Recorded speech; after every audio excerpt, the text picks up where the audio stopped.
Okay, cool.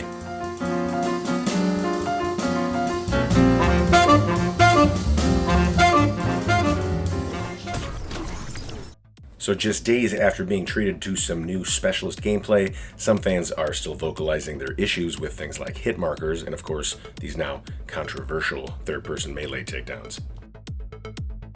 At least 2 different developers have come out in the last couple of days to try to quell some of these concerns that people are having. Drunkkz3 was talking about hit markers and kill feed being things that get fleshed out at the very end of development. And this shouldn't be a surprise to anyone, being that they are not essential to any kind of gameplay. But you still hear people talk, oh, the hit markers, they don't look good. I don't like the way they look. But, remember that key point there. These are things that get worked out, completed at the end, the very end. We still haven't even played a beta yet, so let's try to calm ourselves down just a little bit. Also, both of those hit markers and kill feed are both getting full customization as typical for a Battlefield game.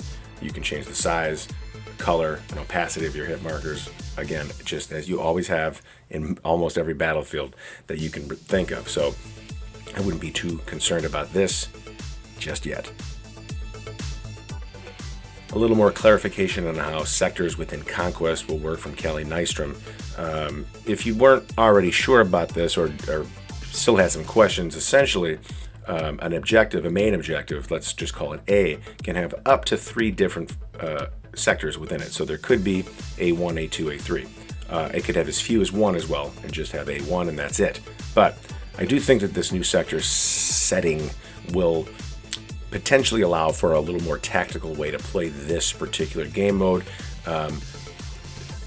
The size of the map notwithstanding, the necessity to have to run around the map in circles to take objectives that you lose via the enemy will become A, harder, but B, also just maybe less important to do. And the need for a group or a few groups to stay at an objective the whole time or most of the time, learn that area and lock it down for your team, I think will become more appealing and certainly more necessary to be successful in Conquest.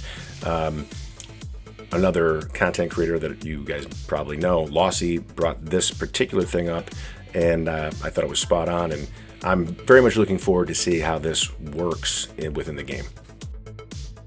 Some fans are a little worried about specialists being too difficult to differentiate between each team, and this could be a potentially understandable concern, only because these specialists, all 10 of them, have their own unique voice and look. I think the voice is probably more important than the look.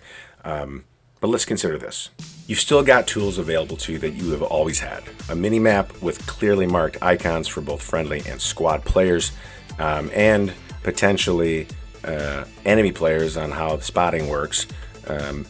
You have in-world player tags above all friendly, squad, and enemy once they've been marked or you've spotted them yourself.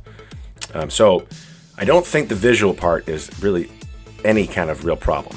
The vocal part could be. If you've got 2 specialists, 1 enemy, 1 friendly, that are within 10 feet of each other on 2 different sides of a wall, and you're hearing what you think is your friendly guy, and it's not. It's the enemy. That could present some kind of issue that I could totally understand. However, like 99.99999% of the world, we haven't played this game yet, so we don't know what has or has not been done to address this. Now, off the top of my head, something as simple as adding a little radio crackle over the dialogue of the specialists that you hear in your headset could be all that needs to be done to differentiate between friendly and foe.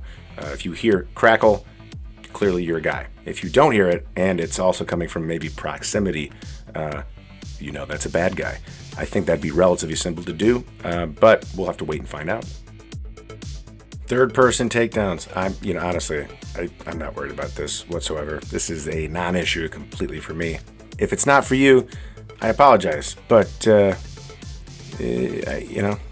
is the last thing that I'm worried about at all with this game whatsoever.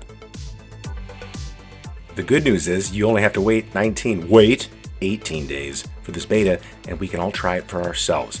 Can't wait to do it. What about you? Hi. If you're liking the content on this channel, I hope you think about liking and liking the video, and then subscribing as well. Cheers to you.